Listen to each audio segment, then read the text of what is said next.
Hugues. Ah, on prend goût aux vidéos. L'homme découvre le feu. Alors moi je découvre tout ça.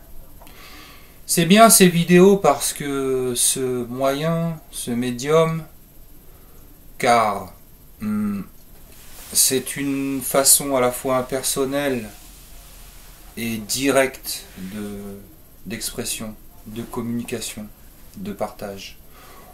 On pourrait parler des heures, on pourrait meubler, on pourrait être synthétique.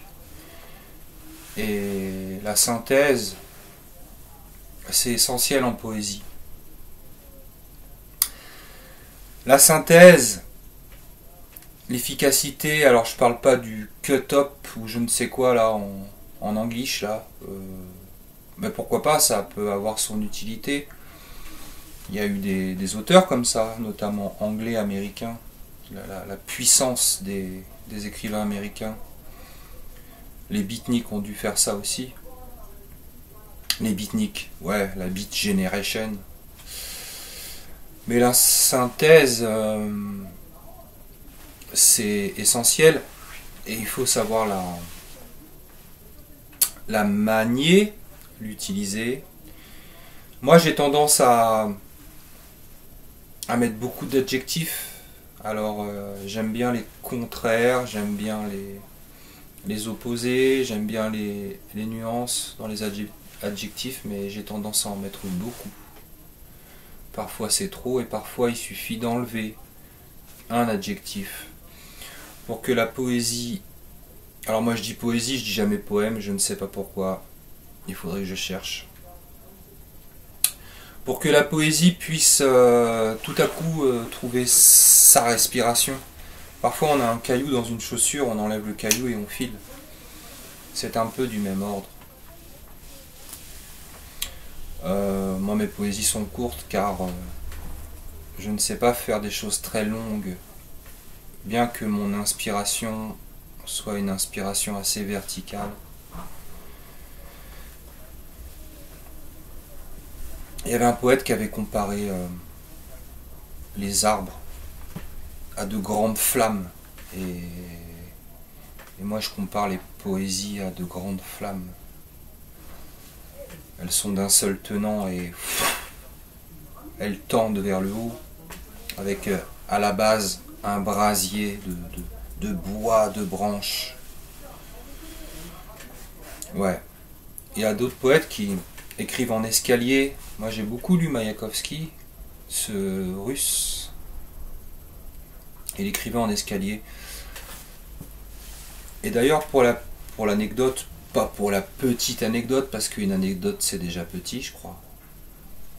Ben moi sur le marché de la poésie, il y a très longtemps, j'avais rencontré le traducteur français de Maïakovski. Et j'avais été étonné, j'avais été ravi.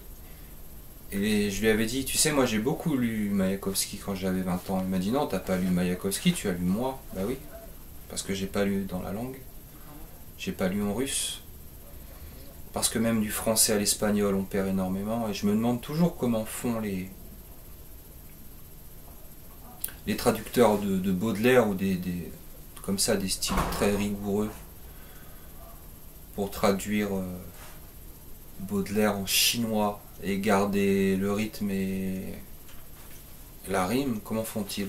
Ils sont obligés de trahir, comme on dit. Hein. Traduire, c'est trahir. Les poèmes très courts, je ne sais pas faire non plus, les haïkus. J'ai pas cet esprit-là parce que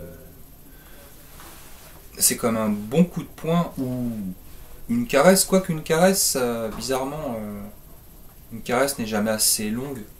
Ou elle est plus longtemps, enfin il faut mettre plus de temps pour qu'on se lasse d'une caresse, alors qu'un coup de poing, c'est direct, c'est net, c'est efficace. Et il y a de très forts poètes, il y a Boulanger, j'aime bien Daniel Boulanger, il a écrit Retouche, j'ai lu ça à 20 ans, ce sont de courts poèmes, alors pas de majuscules et pas de ponctuation, ce que je n'aime pas trop moi. Ah, c'est son côté petit bourgeois ou moyen bourgeois qui lettré de l'académie, etc., qui peut-être a voulu supprimer tout ça pour je ne sais quoi.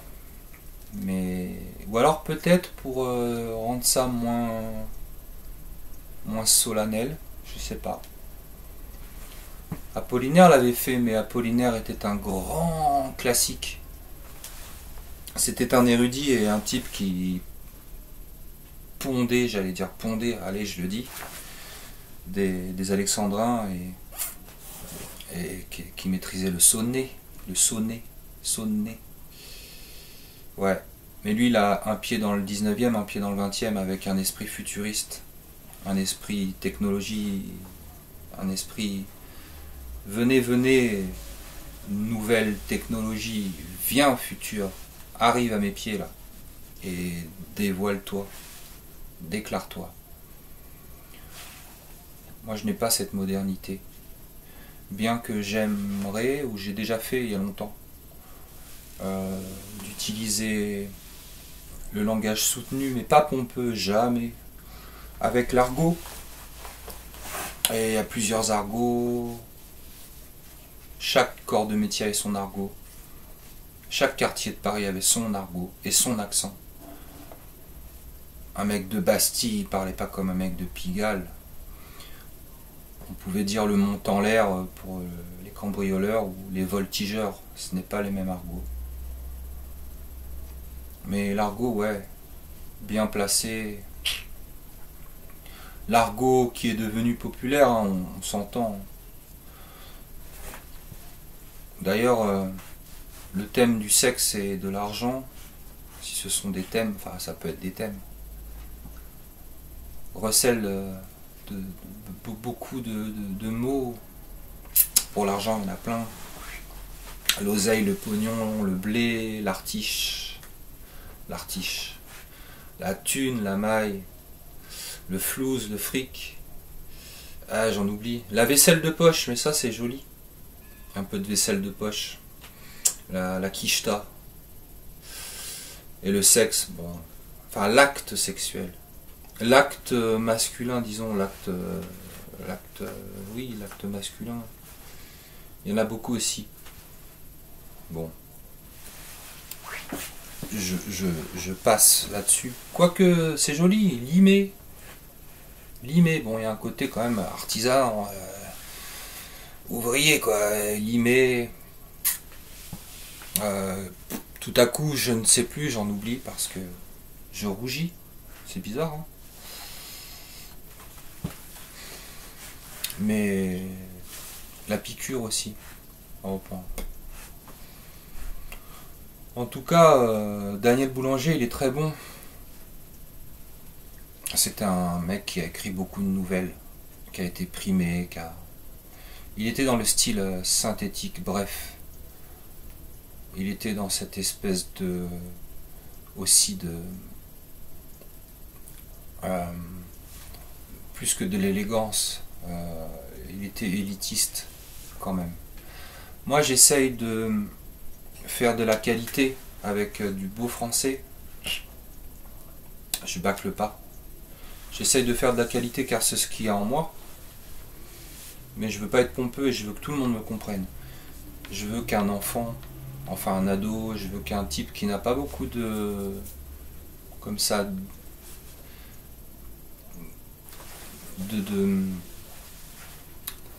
d'habitude, qui n'est pas baigné ou bercé par le langage. Je veux qu'il me comprenne. Je veux qu'un type qui est flingué au rap dès son plus jeune âge me comprenne ou comprenne quelque chose.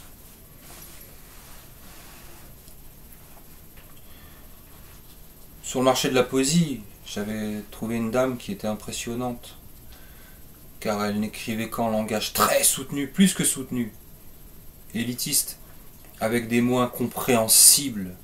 Et ça, c'est une manière aussi de se mettre dans un coffre-fort. On peut percer le poème, mais...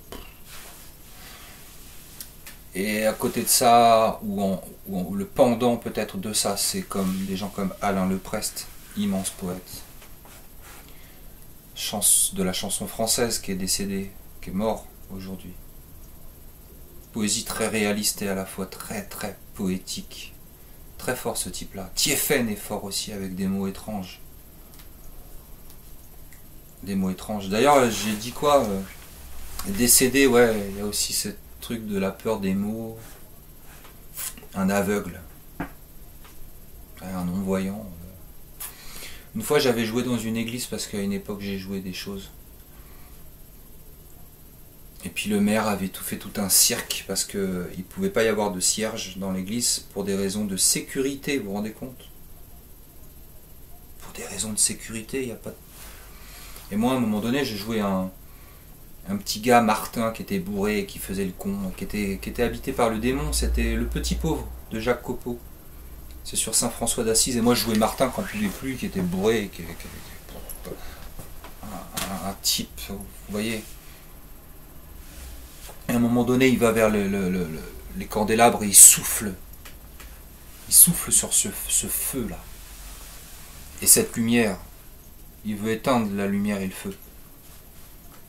Là, je fais de l'intellectualisme. Mais on n'avait pas le droit, alors j'avais quand même allumé les bougies et le maire m'était venu me voir après. Non. Il était venu me voir en me disant, il y a des gens en situation de handicap. J'ai dit, oui, des handicapés. Mais pourquoi des gens en situation de handicap? Ils sont handicapés. Donc déjà, ça avait mis une distance, il avait vu que je rentrais pas dans ce ronron. Mais j'étais un peu arrogant il y a 10 ans. J'étais un peu un petit con, pourquoi pas. Et j'avais quand même mis les bougies et il m'avait rien dit. Peut-être avait-il oublié, ou voilà. Les mots existent. Moi, je conseille à tous le dictionnaire étymologique de la langue française d'Alain Ray, qui est mort aussi il y a quelque temps, en 3 volumes, les rouges là. Parce que les mots sont des individus, ils ont une histoire, ils ont leur étymologie. On peut être un taré ou on peut être un psychotique. Mais on peut dire les mots.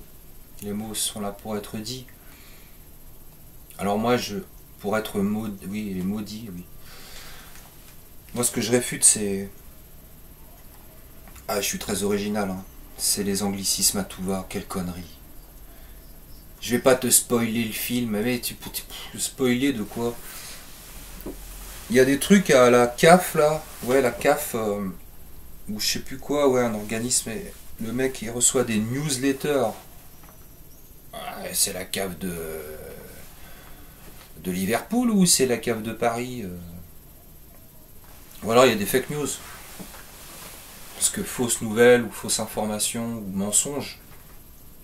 Ah non, c'est les fake news, il y a un petit côté anglais, américain, donc tout à coup ça prend une dimension presque marketing. Ouais, encore un mot comme ça. Presque marketing. L'efficacité de l'anglais n'est pas à ignorer, oui, mais c'était pas notre langue, c'est pas notre esprit à nous. C'est efficace l'anglais quick, mais c'est la langue du commerce. Et moi quand je vais en Espagne, parce que je parle l'espagnol, c'est ma langue de cœur et c'est mon pays de cœur. D'ailleurs j'ai écrit une poésie sur les femmes d'Espagne.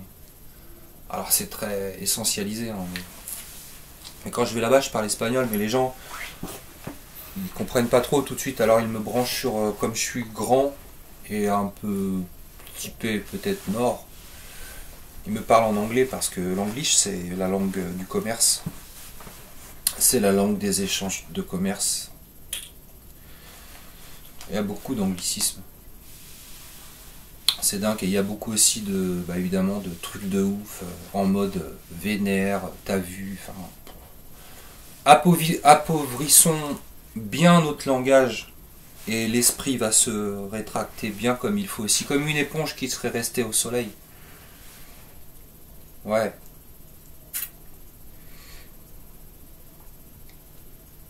Peut-être que c'est... Malheureusement, peut-être qu'on a trop parlé en France et que ce truc arrive pour tout à coup avoir 10-15 mots de vocabulaire répétitifs pour que ça évite qu'il n'y ait plus besoin de s'écouter, de faire de longues phrases. Mais c'est dommage, car on peut tout à fait parler en ayant toute une farandole de mots classiques sans meubler, sans meubler, parce que les Français adorent parler, ben moi je jacte là tout seul dans mon logis. Mais c'est dommage de dire en mode toute la journée. En mode, putain. Ouais. Il y a aussi... c'est lequel là, celui-là? Il y a un espèce, ça c'est encore autre chose. Un espèce, on dit pas un espèce de gus, ou un espèce de marteau, ou un espèce de... On dit pas un espèce d'arbre, on dit une espèce. C'est des détails, mais... Après, la langue est vivante alors. Elle se transforme. Mais elle se transforme sur de l'ignorance et sur un abandon de celle-ci au profit de la musique ambiante. C'est très beau de parler, il faut savoir parler. D'ailleurs, je ne me tiens pas bien. Mais en même temps, je regarde pas ça. J'ai un problème avec mon image. C'est du narcissisme inversé. Moi, je n'aime pas me voir en photo ou en caméra. Bon.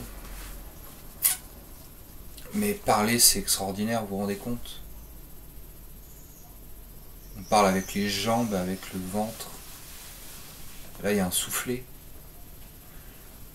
Et ça fait vibrer les cordes vocales, la caisse de résonance. Et tout à coup, il y a un mot qui, hop, crée une image dans le cerveau de l'autre, à une vitesse électricime. Ça, c'est les barbarismes, les mots inventés. Ça peut être joli. Un bon poète, il peut... même ça peut être drôle. Ça peut être très drôle. Je pourrais m'arrêter là comme je pourrais parler jusqu'à demain matin.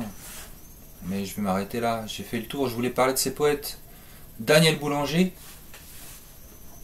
Vladimir Mayakovsky, ces gens qui ont des vies intéressantes, hein, qui n'ont rien à voir, hein, même dans les époques. Mayakovsky s'est tiré une balle dans le cœur en 30... combien 36? Non, il avait 36 ans. Ah, faudrait que je calcule. Il est né en 93. Ouais, peut-être en 34. À la russe. Zvetaeva, elle l'a beaucoup aimé. Elle a beaucoup aimé à la russe. Très forte, Zvetaeva. Tentative de jalousie, c'est une poésie très belle. Et Boulanger, il est mort il y a 10 ans, âgé. C'est un type qui avait une vie. Peut-être qu'elle a été romancée, sa vie, mais peut-être pas, parce que les gens de cette génération qui étaient nés en 22, ils faisaient des choses. Ils n'allaient pas derrière un écran avec un casque ridicule sur la caboche et faisaient des choses. Et j'ai pas parlé d'autres poètes, mais il y en a de très bons dans d'autres langues. Dylan Thomas est exceptionnel, bien sûr. Je suis pas en train de sortir un scoop. J'ai parlé d'Alain Leprest, très beau. Même extraordinaire, Leprest. Et ses interviews sont d'une intelligence folle. Moi, je l'avais croisé aussi, celui-là, très, très brièvement. Je l'avais donné du feu à Ivry. Quand j'étais jeune, je sortais et là-bas, il y avait un lieu, je sais plus comment ça s'appelait ce lieu, où ils se retrouvaient tous parce que ça picolait. Hein. Et il m'avait demandé du feu, je lui en avais filé. Il m'a dit, tu sais ce qu'il y a écrit sur la tombe d'Apollinaire? Je dis, ouais. Il y a un calligramme en forme de cœur et ça dit mon cœur est une flamme renversée. Ah, il m'avait bien aimé, puis après on s'était recroisés parce qu'il était hébergé chez un type que je connais, un type qui connaissait un type avec qui je jouais, et il était venu tendre une oreille à ce que j'avais sorti, une poésie à 20 ans, hein, 2006, et il avait acquiescé. Et mon pote Tariq m'avait dit, putain, s'il a rien dit, c'est que c'est bon. Ouais, l'autre, ça l'avait motivé. Ça tient à rien. Hein. Donc voilà. Et Tiefen, Les Dingues et les Paumés, écoutez cette chanson. Et William Scheller aussi. Maman est folle. elle est très très belle cette chanson. Elle est belle parce que, en peu de mots, il exprime quelque chose et on comprend tout. Et c'est sur une femme qui est folle, qui a perdu la raison. Et les gosses, il faut pas le dire aux autres parce qu'on peut l'interner. Elle part, elle s'envole. Ah ouais, parce qu'après, avec folle, il y a beaucoup de rimes. Et il dit toi, Léopold, surtout ne dis rien. Les gens dans leur cache-colle n'y comprendraient rien. Très beau Scheller. Il y a aussi Jean-Jacques Goldman. Non, j'aurais pas dû la faire celle-là. Je sais qu'il plaît à beaucoup de gens. Jean-Jacques Goldman, c'est intéressant, il faudra le dire une fois pour toutes. J'ai rien demandé, hein. J'ai pas demandé à le connaître. Je l'ai entendu j'allais dire du berceau à la tombe, j'anticipe hein, sur mon trépas. Je me suis mis à connaître par cœur ces chansons parce que je faisais les courses avec ma mère ou parce que quand j'étais ouvrier, on l'écoutait à la radio. Hop. Et je connais par cœur ces chansons. Et je ne peux pas les supporter, ces chansons. Parce que la deuxième étape, enfin la seconde étape, c'est qu'on aime. Ouais, matraqué par ce chanteur. Il a peut-être du talent, j'en sais rien, hein, mais c'est zéro. Enfin, pardon, je devrais pas dire ça. C'est du sentimentalisme. Ouais, c'est du sentimentalisme. Ferré aussi m'a beaucoup marqué, mais moi, gamin, Ferré, je l'ai écouté, il m'a écrasé, comme le père que je n'ai pas eu, et je pense pouvoir, avec le recul aujourd'hui, dire que cette tristesse, cette lourdeur, cette grisaille est lourde. Pour moi, moi j'aime chanter, j'aime faire la louange d'eux et l'éloge. J'aime chanter avec de la tristesse, avec une petite larmichette quand même qui pointe le bout de son pif, mais j'aime la foi, la joie, le soleil, l'été, l'azur. J'aime les dragons, la fortune et la chance. Donc c'est le même mot, la fortuna en italien. La prospérité, quoi. L'exubérance, pourquoi pas. Mais c'est lourd, Ferré. Bah, c'est lourd, mais c'est très beau. Métamec, le dernier texte. Très très bon, mais c'était des types qui étaient doués et qui avaient bénéficié de la bonne éducation, celle où un gosse à 10 ans, il connaissait Molière et La Fontaine. D'ailleurs, Racine, tous ces gus-là, et Molière et compagnie, et Corneille, ils maîtrisaient le latin, le grec certainement, les mathématiques certainement aussi.